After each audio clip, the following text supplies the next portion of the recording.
সবাইকে জানি শুভ রথযাত্রা। দেখো আমাদের বিকেল থেকেই রথ সাজাতে বসে গেছে।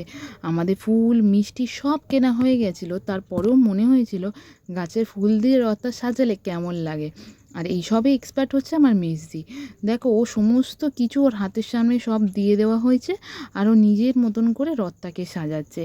আর এত সুন্দর করে সাজিয়েছে, প্রথমেই দেখো গোপু সোনাকে বসিয়েছে, তারপরেই জগন্নাথ দেবকে। রাই এত বায়না করে করে ও 2তলা 3তলা 4তলা পর্যন্ত রথ কিনে নিয়েছে। আজকের দিন এলেই না খুব খারাপ লাগে।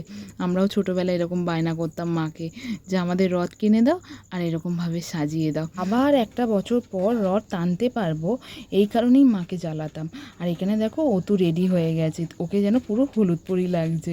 আর দেখো সঙ্গে সঙ্গে রাইও রেডি হয়ে গেছে, দুজন বোনকে খুব সুন্দর লাগছে। আর সাথে রথটাও খুব সুন্দর সাজিয়ে দিয়েছে আমার মেজদি। এখানে মেজদি, বদ্দি, বাবা দেখো সবাই মিলে রথ টানছি।